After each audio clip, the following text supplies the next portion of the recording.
ऐसा लगता है कोई अलौकिक शक्ति प्रवेश कर गई हो हमारे अंदर।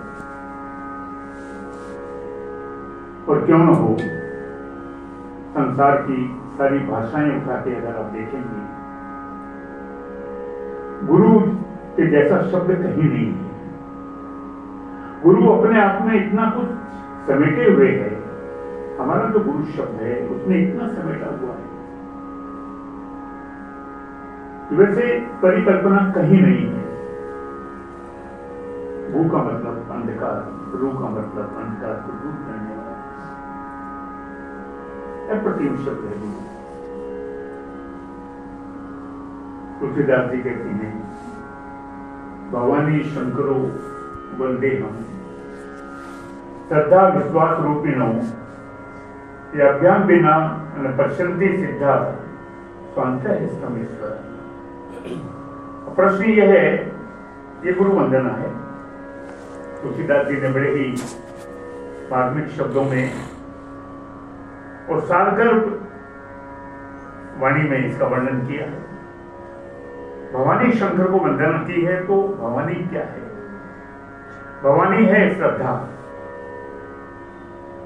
भवानी शब्द जो है इसका अर्थ यह होता है भव अन्य, सारे संसार को जो उत्पत्ति करती है, पालन करती है और संसार को अपने ही में समा लेती है, इसलिए उसका एक नाम भवानी है। और वह भवानी क्या है, वो कैसे प्राप्त होती है? श्रद्धा से प्राप्त होती है। जब तक हमारी अटूट श्रद्धा न हो,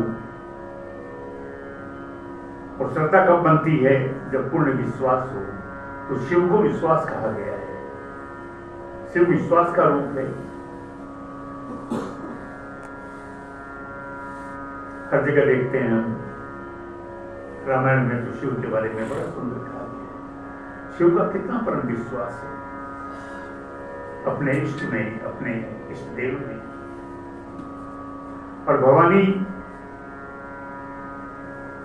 जब पार्वती तपस्या कर रही होती है, तो सब ऋषि आते हैं, वो चाहते हैं कि भवानी अपनी तपस्या से भटक जाए, उसकी परीक्षा लेने आते हैं और कहते हैं, तुम किसके लिए तपस्या कर रही हो? वो जिसके गले में सर्प है, जिसने भस्म रमा रखी है, जिसका रहने का कोई ठिकाना नहीं, खाने का कोई ठिकाना नहीं, ऐसे पुरुष के लिए तुम भक्ति कर रही हो, तपस्या कर रही हो, उसको प्राप्त करके करोगी क्या? लेकिन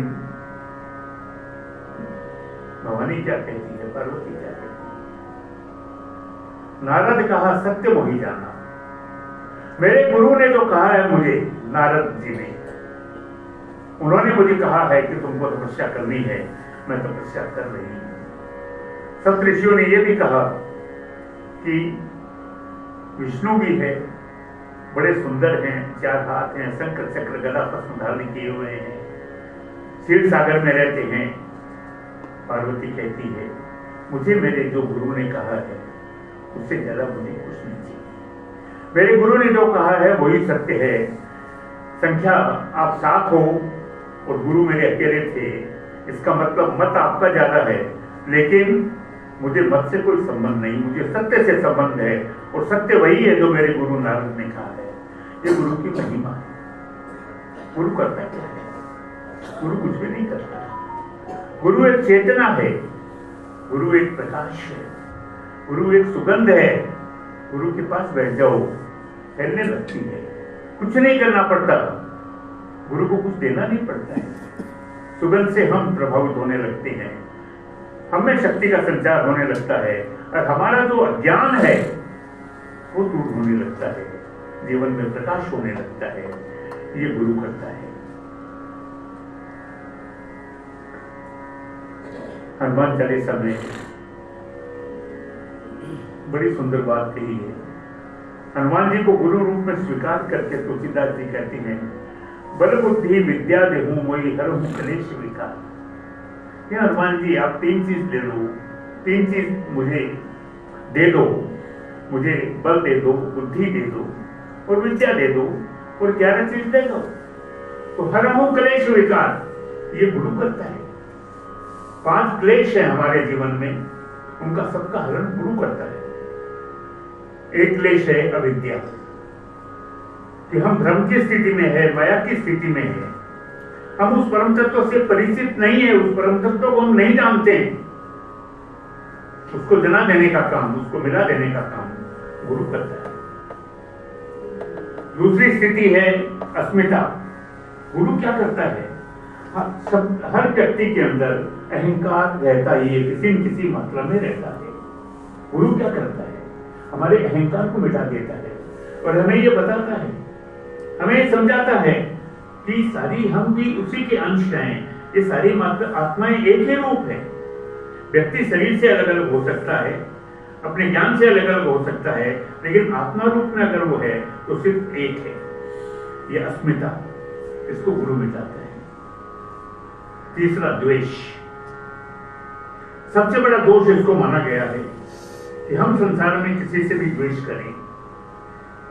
गुरु की पहली बात यह होती है कि हर व्यक्ति में गुरु तत्व देखो, हर गुरु में गुरु तत्व देखो, अपने गुरु को देखो। संसार है, विश्व बहुत बड़ा है, लाखों गुरु होंगे, अरबों आदमियों के अरबों गुरु होंगे। इसका मतलब यह नहीं कि हम दूसरे गुरु से द्वेष करें, नहीं। गुरु तत्व एक है। हमारे यहां देखिए ना, हम आदि गुरु शिव भी कहते हैं, दत्तात्रेय जी हैं, उनको भी आदि गुरु कहते हैं। हम कृष्णा मंदिर जगत गुरु भी कहते हैं, परम गुरु राम भी कहते हैं। एक ही तो तत्व है। ऐसे ही संसार में जितने भी गुरु जिसके भी हैं, वो गुरु तत्व एक है। गुरु तत्व से हमें यह समझना चाहिए कि गुरु से किसी से भी द्वेष नहीं करना है, किसी की निंदा नहीं करनी है, किसी संप्रदाय की भी निंदा नहीं करनी है। ऐसा गुरु चाहते हैं, गुरु यही ज्ञान देते हैं। फिर उसके बाद में स्थिति आती है राग की, आसक्ति, अटैचमेंट, इन्फेचुएशन। क्या होता है? हम संसार में हमारी आसक्ति हो जाती है। कभी धन में आसक्ति हो जाती है, कभी परिवार में, पुत्र पुत्री में आसक्ति हो जाती है, कभी पद प्रतिष्ठा में आसक्ति हो जाती है। तो ये आसक्ति हमें साधना के पद पर आगे नहीं जाने देती। काम हमको सारे ही करने हैं, छोड़ना कुछ भी नहीं है। क्यों? इस संसार में हम आए हैं, परमात्मा ने हमें कुछ दे के भेजा है, तो हमें वो काम करना है। लेकिन उस काम करने के अर्थ ये नहीं कि हम उसमें आसक्त हो जाएं। हमको उसे ये समझना है कि जैसे हम ऑफिस जाते हैं, एक निश्चित समय पे जाते हैं, निश्चित समय पे वापस आ जाते हैं, उसके बाद अपने घर में आ जाते हैं, ऑफिस को भूल जाते हैं, वैसे ही आसक्ति नहीं होनी चाहिए। ये गुरु का कहना है। और उसके बाद में अभिनिवेश, ये क्लेश है। 5 क्लेश है ना, पंच क्लेश। अभिनिवेश में क्या होता है कि व्यक्ति को हर समय भय लगा देता है। और संसार में अगर सबसे बड़ा कोई भय है तो वो मृत्यु का भय है। हम देवी की जब साधना करते हैं तो देवी की साधना में स्पष्ट रूप से एक ही बात आती है कि अभय देना। कारण क्या है? वो शक्ति रूपिणी है, परम शक्ति है, और परम शक्ति की उप शक्तियां पता नहीं हमारे चारों तरफ वातावरण में फैली हुई है। और वो शक्तियां जब आती है, जब हम उनको अनुभव में लेते हैं तो क्या होता है? हमारा शरीर, हमारा मन इतना शक्तिमान नहीं होता, हमें भय का संचार हो जाता है। और वैसे भी आप देखिए संसार में हर जगह भय सब में है। और सबसे बड़ा भय है वो मृत्यु का भय। तो गुरु क्या करता है? अभिनिवेश, उसे भी दूर कर देता है। गुरु परम शुद्ध, परम पवित्र कर देता है। और गुरु की महिमा कितनी है? सहजोबाई एक भक्त हुई थी 300 साल पहले, और उनके गुरु जो थे वो तो परम भागवत थे, चरणदास जी महाराज, जिनके गुरु स्वयं सुखदेव जी थे। और राधा रानी आके उनको दर्शन दिया करती थी, आत्मज्ञान दिया करती थी, क्योंकि सुखदेव जी के गुरु राधा रानी थी। तो सहजोबाई क्या कहती है? राम तजू पर गुरु ना विसारू। एक बार स्वयं साधना के वक्त भगवान प्रकट हो गए। सेजो भाई ने प्रणाम किया, भगवान खड़े रहे, कई देर हो गई।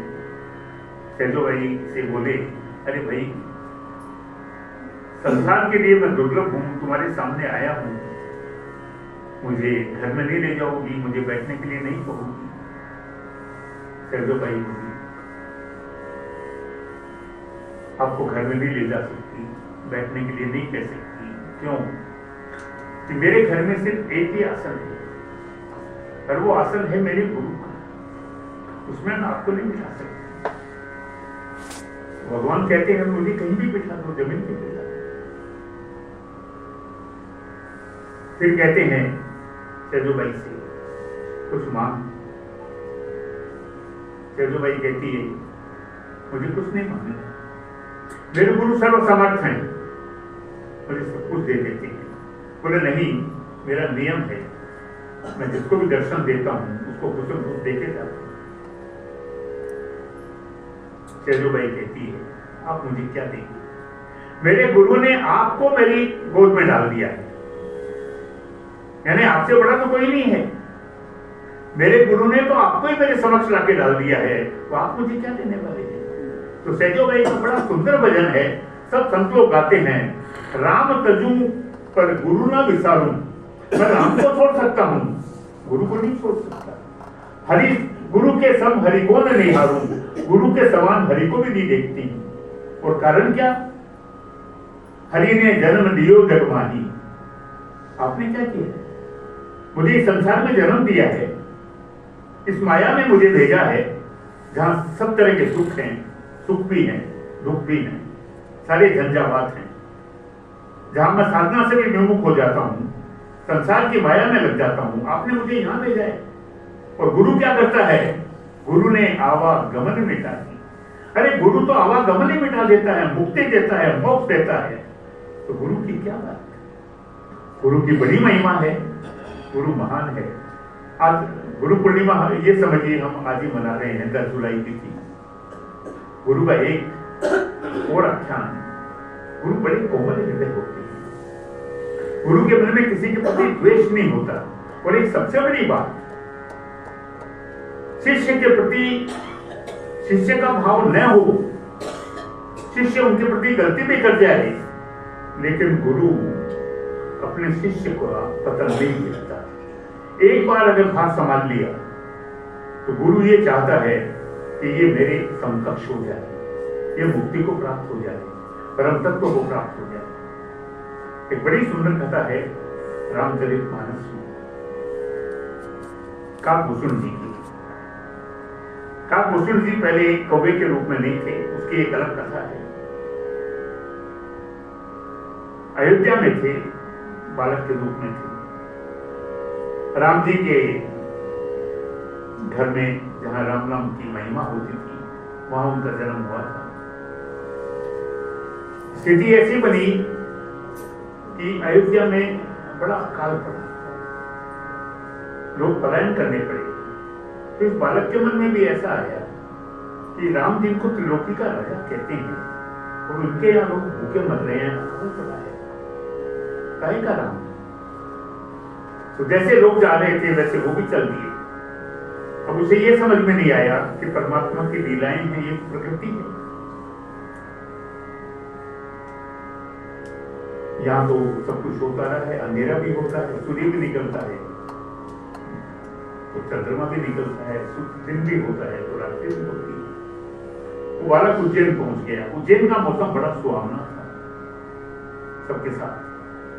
उज्जैन में संयोगवश उसे बहुत ही सुंदर गुरु मिल गए, बहुत अच्छे गुरु मिल गए, इतने कोमल हृदय, इतने दयालु। उन्होंने जब उस अनाथ बालक को देखा तो अपना लिया और उसे पढ़ाने लगे। इस बालक ने भी गुरु की बड़ी सेवा की, बड़ी नम्रता से उनके सारे काम करता, गुरु का अति प्रिय बन गया। गुरु ने सारे शास्त्र पढ़ाए, सब कुछ पढ़ाया। लेकिन एक समस्या रही, पंडित के गुणी तो बन गया, लेकिन विष्णु के प्रति बैर, राम के प्रति बैर, उसके प्रति ये जो द्वेष भाव है वो उसके मन में रहा। क्योंकि उज्जैन महाकाल की नगरी है, महाकाल की साधना करने लगा, शिव की साधना करने लगा। किसी से भी बात होती तो विष्णु की बुराई करता है, राम की बुराई करता है, कृष्ण की बुराई करता है। एक दिन की बात है, गुरु बहुत समझाते, बड़े कोमल हृदय गुरु समझाते, पुत्र ऐसा मत करो, ऐसा करने से दोष लगता है, सब एक हैं, कोई फर्क नहीं है। लेकिन शिष्य कहाँ मानने वाले। ऐसा करते करते काफी समय बीत गया। एक दिन उज्जैन के मंदिर में, महाकाल के मंदिर में शिष्य शिव का जाप कर रहा था। अचानक गुरुदेव आ गए। शिष्य ने देखा, प्राण बंद कर दी। गुरु के प्रति भी आप ये समझिए अनादर, यानी उसे गुरु के प्रति भी वैसा होने लगा कि गुरु मेरे को हमेशा ये कहते रहते हैं कि विष्णु को भी मानो, ये भी मानो। उसे ये पसंद नहीं था। तो उसने जब गुरु का यह अनादर किया तो गुरु ने देखा, गुरु ने कुछ नहीं कहा। गुरु तो बड़े कोमल होते हैं, लेकिन देवादिदेव महादेव आदि गुरु सहन नहीं कर सके इस अपमान को। उनका तो सारा श्रुति मार्ग बिगड़ जाता। गुरु का जो है अपमान भगवान शिव सहन नहीं कर सके। और आकाशवाणी हुई, क्रोध में भरी हुई, तूने बड़ा घोर पतित काम किया है, पाप किया है, जा तू अजगर बन जा, क्योंकि अजगर की तरह ही तू बैठा रहा। गुरु ने जब ये सुना तो गुरु कांपने लगे। शिष्य तो अनजान है, नहीं समझता, पर गुरु तो गुरु है। गुरु ने हाथ जोड़ के प्रार्थना करनी शुरू कर दी। और वही एक बहुत सुंदर स्तोत्र जो रुद्राष्टक हम लोग सब पढ़ते हैं सावन के महीने में खास तौर से। नमामीशम ईशान निर्वाण रूपम विभुम व्यापकम ब्रह्म वेद स्वरूपम निजम निर्गुणम निर्विकल्पम निरीहम चिदाकाशम आकाशवासम भजेहम। ये शिव की स्तुति करनी शुरू की। आंखों में आंसू थे गुरुदेव के। शिव तो शिव है, प्रसन्न हो गए। शिव ने कहा, कहो, बोलो इस शिष्य को क्षमा कर दो। शिव ने कहा, इसने अपराध तो बहुत बुरा किया। हमारा जो श्रुति मार्ग है, हमारा जो परंपरा है, हमारी जो संस्कृति है, उसका इसने अपमान किया है। लेकिन फिर भी आप इसके गुरु हैं, आप प्रार्थना कर रहे हैं, तो मैं अपने श्राप में संशोधन कर देता हूं।